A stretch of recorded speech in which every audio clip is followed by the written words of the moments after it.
Welcome to the Everyday Mom Challenge. Today, I want to encourage you to stop hiding and use your voice for good. There are so many ways that we can share a message, connect with people, and blogging is just not the only one. This is not the only way.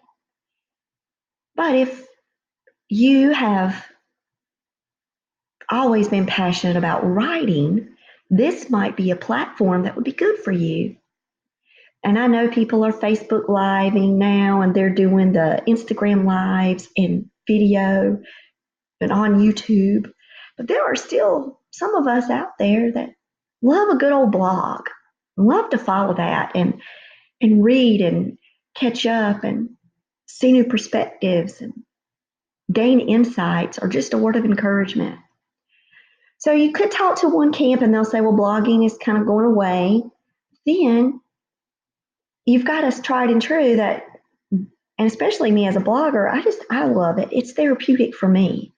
It's a way for me to be able to share something new, talk about verses that have impacted me in a way or tips for families. And it's also a good platform to be able to grow your audience too.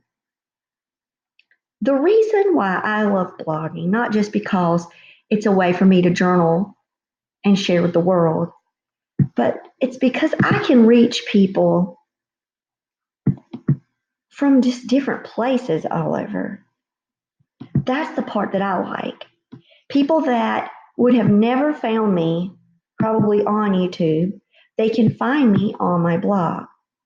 And so, for example, Hong Kong, China.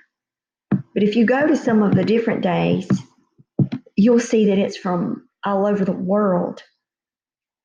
Now, my blog is not as active as I would have liked it to be since I started back work, because 16 views for some people might seem like absolutely nothing when some of you out there may already have blogs and you're just checking this out.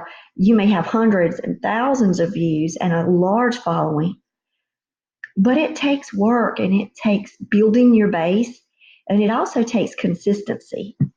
Because I haven't written anything pretty much since I started back.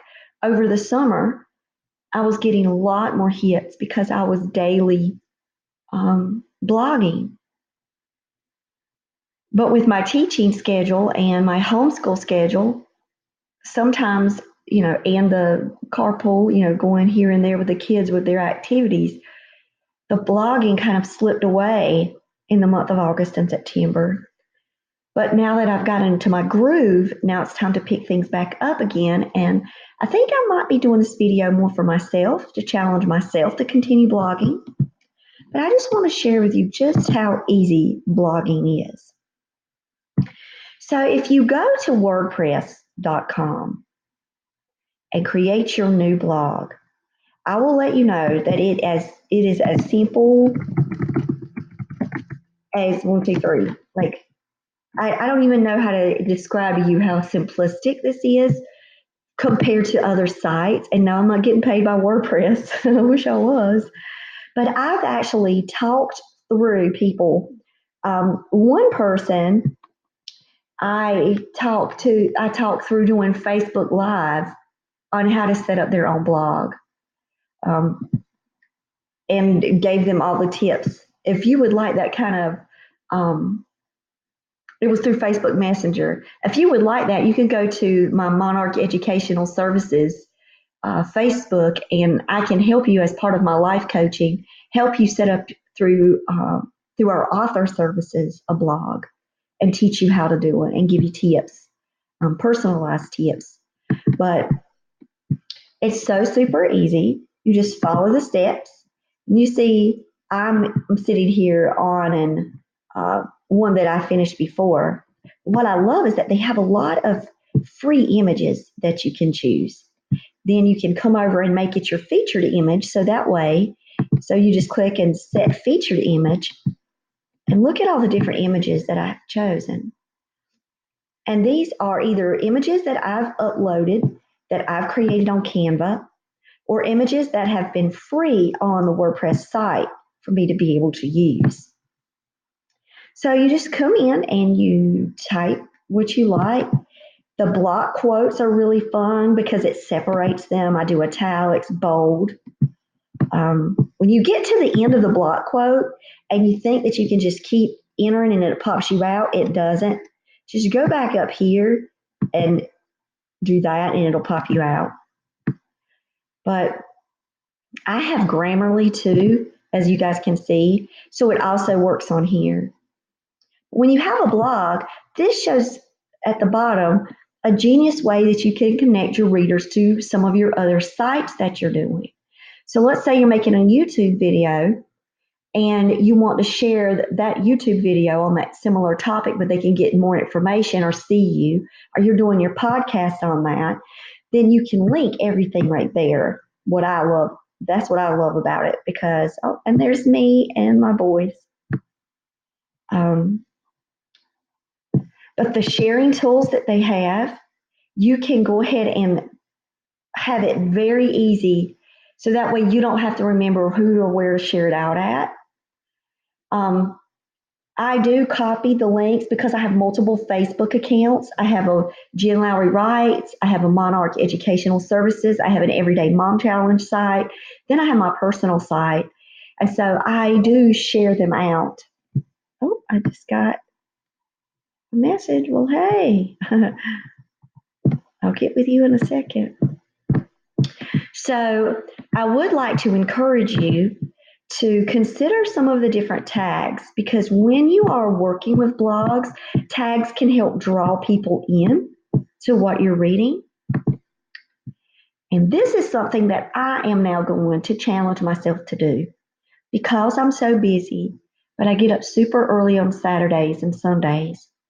Work some different writing topics that have been on my heart for the week or lessons learned, and then schedule them out. So you see how you can schedule out and actually put down the dates that you wanted them, the times that you wanted them to come. Now on your stats, once you build your blog, it can say your greatest activity times when most people are reading your blogs.